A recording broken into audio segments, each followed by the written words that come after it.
Part 16. This part explains the nature of wealth. It shows how it is created and upon what it depends. It shows why success is contingent upon an ideal higher than the mere accumulation of riches. It shows that success depends upon creative ability and explains the necessary condition for attainment. It explains why premature wealth is but the forerunner of humiliation and disaster. It explains the methods by which we may take our fate out of the hands of chance and consciously make for ourselves the conditions which we desire. It tells how we may compel success by the utilization of scientific and exact methods. And it explains that while we have the ability to create harmonious and constructive conditions, we also have the ability to create inharmonious and destructive conditions. And unfortunately, through ignorance of the law, this is what many are doing. Introduction. Part 16. The vibratory activities of the planetary universe are governed by a law of periodicity. Everything that lives has periods of birth, growth, fruition, and decline. These periods are governed by the septimal law. The law of sevens governs the days of the week, the phases of the moon, the harmonies of sound, light, heat, electricity, magnetism, atomic structure. It governs the life of individuals and of nations, and it dominates the activities of the commercial world. Life is growth, and growth is change. Each 7 years period takes us into a new cycle. The first 7 years is the period of infancy. The next 7 the period of childhood, representing the beginning of individual responsibility. The next 7 represents the period of adolescence. The 4th period marks the attainment of full growth. The 5th period is the constructive period, when men begin to acquire property, possessions, a home and family. The next, from 35 to 42, is a period of reactions and changes, and this in turn is followed by a period of reconstruction, adjustment and recuperation, so as to be ready for a new cycle of sevens, beginning with the 50th year. There are many who think that the world is just about to pass out of the 6th period, that it will soon enter into the 7th period, the period of readjustment, reconstruction and harmony, the period which is frequently referred to as the millennium. Those familiar with these cycles will not be disturbed when things seem to go wrong, but can apply the principle outlined in the Master Key, with the full assurance that a higher law will invariably control all other laws, and that through an understanding and conscious operation of spiritual laws we can convert every seeming difficulty into a blessing. Part 16. 1. Wealth is a product of labor. Capital is an effect, not a cause, a servant, not a master, a means, not an end.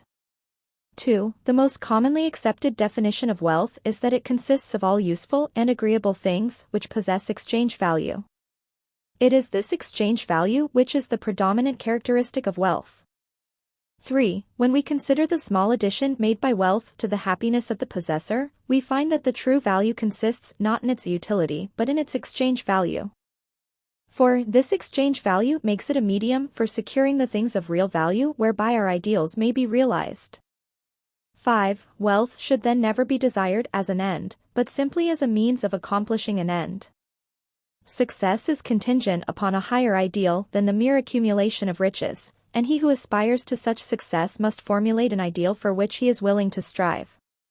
6. With such an ideal in mind, the ways and means can and will be provided, but the mistake must not be made of substituting the means for the end. There must be a definite fixed purpose, an ideal.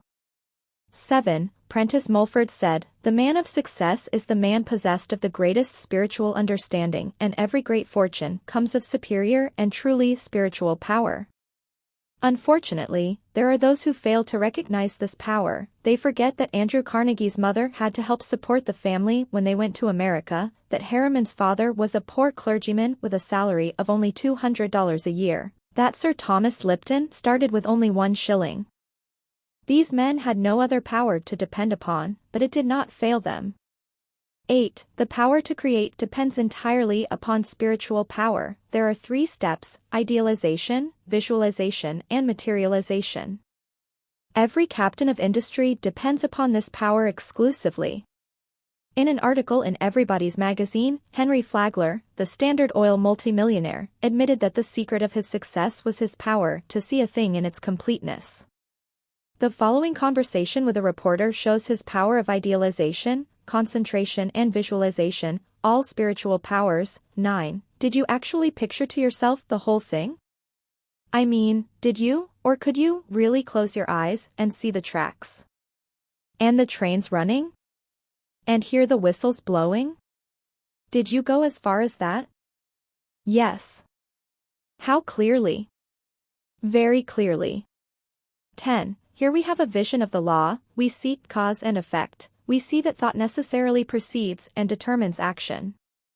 If we are wise, we shall come into a realization of the tremendous fact that no arbitrary condition can exist for a moment, and that human experience is the result of an orderly and harmonious sequence.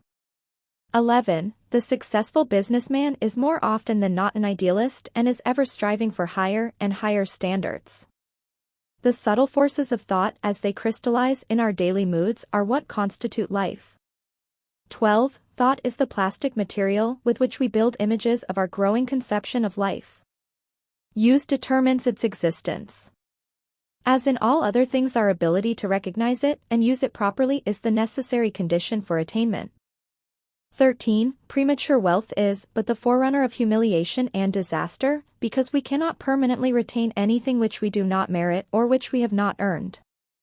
14. The conditions with which we meet in the world without correspond to the conditions which we find in the world within. This is brought about by the law of attraction. How then shall we determine what is to enter into the world within? 15. Whatever enters the mind through the senses or the objective mind will impress the mind and result in a mental image which will become a pattern for the creative energies. These experiences are largely the result of environment, chance, past thinking and other forms of negative thought, and must be subjected to careful analysis before being entertained. On the other hand, we can form our own mental images, through our own interior processes of thought regardless of the thoughts of others, regardless of exterior conditions, regardless of environment of every kind, and it is by the exercise of this power that we can control our own destiny, body, mind and soul. 16. It is by the exercise of this power that we take our fate out of the hands of chance, and consciously make for ourselves the experiences which we desire, because when we consciously realize a condition, that condition will eventually manifest in our lives. It is therefore evident that in the last analysis thinking is the one great cause in life. 17. Therefore, to control thought is to control circumstances, conditions, environment and destiny. 18. How then are we to control thought? What is the process? To think is to create a thought, but the result of the thought will depend upon its form, its quality and its vitality. 19. The form will depend upon the mental image from which it emanates. This will depend upon the depth of the impression, the predominance of the idea, the clarity of the vision, the boldness of the image. 20. The quality depends upon its substance, and this depends upon the material of which the mind is composed. If this material has been woven from thoughts of vigor, strength, courage, determination, the thought will possess these qualities.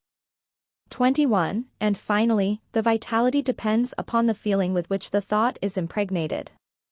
If the thought is constructive, it will possess vitality, it will have life, it will grow, develop, expand, it will be creative, it will attract to itself everything necessary for its complete development. 22. If the thought is destructive, it will have within itself the germ of its own dissolution, it will die, but in the process of dying it will bring sickness, disease, and every other form of discord. 23. This we call evil, and when we bring it upon ourselves, some of us are disposed to attribute our difficulties to a supreme being, but this supreme being is simply mind in equilibrium. 24. It is neither good nor bad, it simply is. 25. Our ability to differentiate it into form is our ability to manifest good or evil. 26. Good and evil therefore are not entities, they are simply words which we use to indicate the result of our actions, and these actions are in turn predetermined by the character of our thought. 27. If our thought is constructive and harmonious we manifest good, if it is destructive and discordant we manifest evil. 28. If you desire to visualize a different environment, the process is simply to hold the ideal in mind until your vision has been made real. Give no thought to persons, places, or things, these have no place in the absolute. The environment you desire will contain everything necessary. The right persons, and the right things will come at the right time and in the right place. 29. It is sometimes not plain how character, ability, attainment, achievement, environment and destiny can be controlled through the power of visualization, but this is an exact scientific fact. 30. You will readily see that what we think determines the quality of mind, and that the quality of mind in turn determines our ability and mental capacity. And you can readily understand that the improvement in our ability will naturally be followed by increase in attainment and a greater control of circumstances.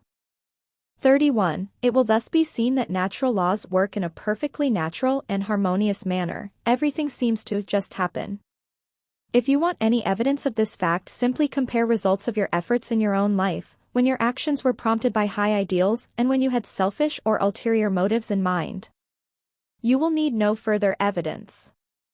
32. If you wish to bring about the realization of any desire, form a mental picture of success in your mind, by consciously visualizing your desire. In this way you will be compelling success, you will be externalizing it in your life by scientific methods. 33. We can only see what already exists in the objective world, but what we visualize already exists in the spiritual world, and this visualization is a substantial token of what will one day appear in the objective world, if we are faithful to our ideal.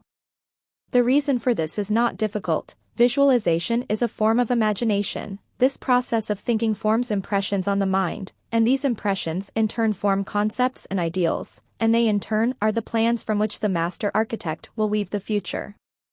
34. The psychologists have come to the conclusion that there is but one sense, the sense of feeling, and that all other senses are but modifications of this one sense. This being true, we know why feeling is the very fountainhead of power, why the emotions so easily overcome the intellect, and why we must put feeling into our thought, if we wish results. Thought and feeling are the irresistible combination. 35. Visualization must, of course, be directed by the will. We are to visualize exactly what we want. We must be careful not to let the imagination run riot. Imagination is a good servant but a poor master, and unless it is controlled it may easily lead us into all kinds of speculations and conclusions which have no basis or foundation of fact whatever. Every kind of plausible opinion is liable to be accepted without any analytical examination, and the inevitable result is mental chaos. 36. We must therefore construct only such mental images as are known to be scientifically true. Subject every idea to a searching analysis and accept nothing which is not scientifically exact. When you do this you will attempt nothing but what you know you can carry out, and success will crown your efforts. This is what businessmen call farsightedness. It is much the same as insight, and is one of the great secrets of success in all important undertakings. 37. For your next exercise, try to bring yourself to a realization of the important fact that harmony and happiness are states of consciousness and do not depend upon the possession of things. That things are effects and come as a consequence of correct mental states. So that if we desire material possession of any kind, our chief concern should be to acquire the mental attitude which will bring about the result desired. This mental attitude is brought about by a realization of our spiritual nature and our unity with the universal mind, which is the substance of all things. This realization will bring about everything which is necessary for our complete enjoyment. This is scientific or correct thinking. When we succeed in bringing about this mental attitude, it is comparatively easy to realize our desire as an already accomplished fact. When we can do this, we shall have found the truth, which makes us free from every lack or limitation of any kind. A man might frame and let loose a star to roll in its orbit, and yet not have done so memorable a thing before God as he who lets a golden-orbed thought to roll through the generations of time. H. E. W. Beecher. Part 16, 151. Upon what does wealth depend?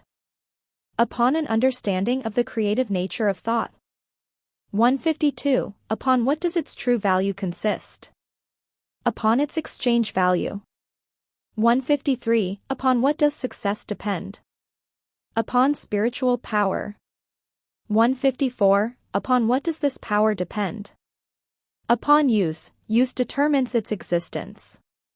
155. How may we take our fate out of the hands of chance? By consciously realizing the conditions which we desire to see manifested in our lives. 156. What then is the great business in life? Thinking. 157. Why is this so? Because thought is spiritual and therefore creative. To consciously control thought is therefore to control circumstances, conditions, environment and destiny. 158. What is the source of all evil? Destructive thinking. 159. What is the source of all good? Scientific correct thinking. 160. What is scientific thinking? A recognition of the creative nature of spiritual energy and our ability to control it. To every man there openeth a way, and the high soul climbs the highway, and the low soul gropes the low, and in between on the misty flats, the rest drift to and fro. But to every man there openeth a highway and a low, and every man decideth the way his soul shall go. Advice: remember, fully to understand grand and beautiful thought requires, perhaps, as much time as to conceive it. Joubert: if you wish to enjoy the utmost practical benefit from the Master Key, go slowly. Transfuse into your mind the contents of one part only, each week for 24 weeks. Realize the meaning of every phrase. Consult the Master Key constantly, as your perpetual help and stimulus. Each time you read the work you will get a better understanding of the eternal cosmic principles. Tell others of the Master Key so that more and more people may reciprocate with you as conscious adepts in harmony. The Publishers.